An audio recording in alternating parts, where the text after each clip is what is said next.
Welcome back. ఇన్ని రోజులు గదులు దాటని అధికారులు పొలోమని పక్క రాష్ట్రానికి పయనమవుతున్నారు. రాత్రనక పగలనక పల్లె పల్లె గల్లీ గల్లీ తిరుగుతున్నారు. మందల కోసం వారంతా పడిగాపులు కాసినా లెక్క తప్పింది, అంచనాలు తలకిందులయ్యాయి. ఇంతకీ అధికారుల లెక్కలేమిటి, ఆ లెక్కలో మిస్ అయిందేమిటి?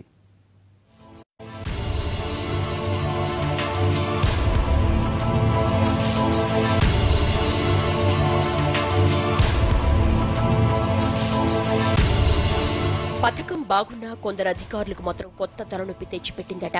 ఎన్ని రోజులు కుర్చీలోంచి కదలకుండా పనిచేసుకున్న అధికారులు పరుగులు పెట్టాల్సి వస్తోంది.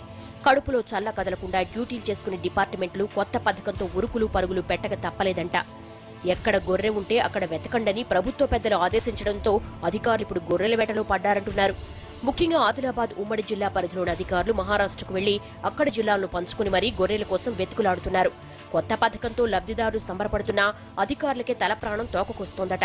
అధికారుల పాటలు చూసి ఇన్నాళ్లకు వారికి చేతినిండా పని దొరికిందన్న చర్చ జరుగుతోంది.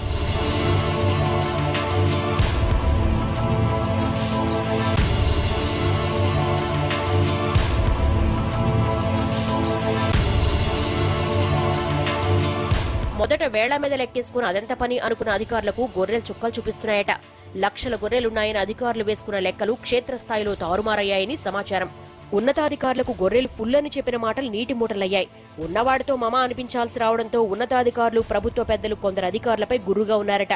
ముందుగా 100 యూనిట్లను అలవోకగా అందిస్తామని చెప్పిన ప్రాక్టికల్ ప్రాబ్లమ్స్ తో అధికారుల అంచనా తప్పిందంటున్నారు. మొదట అదెంత పనిని తేలిగ్గా తీసుకుంటే తీరా రంగంలోకి దిగాక కొందరు వ్యాపారులు ఊహించని షాక్ ఇచ్చారట. తెలంగాణ ప్రభుత్వ కొత్త పథకం సంగతి తెలిసి మహారాష్ట్రలోని గొర్రెల కాపర్ల అమాంతం రేట్లు పెంచడంతో ఏం చేయాలో పాలుపోవడం లేదట. అధికారులతో పాటు ప్రజాప్రతినిధులు కూడా దీనిపై తర్జన భర్జన పడుతున్నారట.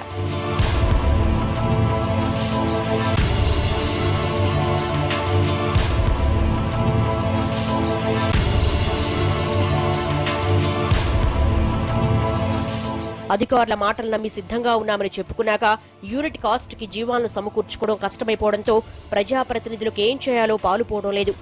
అనుకున్న దాంట్లో 10% గొర్రెలు కూడా అందించలేకపోయారని అధికారులపై మంత్రులు గుర్రుగా ఉన్నారని సమాచారం.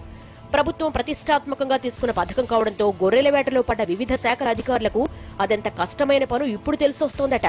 సొంత జిల్లాలో ఏదో ఓ ప్రాంతంలో ఉద్యోగ బాధ్యతలు నిర్వర్తించే అధికారులు ఇబ్బందులున్నా బయటకు చెప్పుకోలేకపోతున్నారట.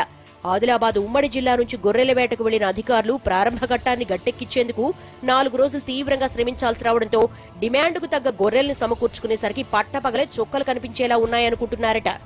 కొంతమంది అధికారులు తమ ఉద్యోగ జీవితంలో రాత్రంతా గొర్రెల దగ్గర కాపలా కాసే అనుభవం ఎదురైందని, ఎప్పుడూ ఇలాంటి పరిస్థితి వస్తుందని అనుకోలేదని తమలో తామే చర్చించేసుకుంటున్నారట.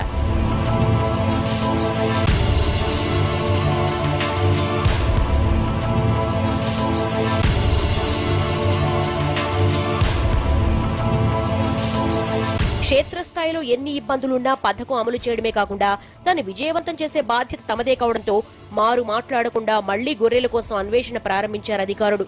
మహారాష్ట్రలో వర్కౌట్ కాకపోతే మరో రాష్ట్రంలోనైనా జిల్లా అవసరాలకు సరిపడా గొర్రెల్ని తీసుకొచ్చేందుకు సిద్ధమవుతున్నారు.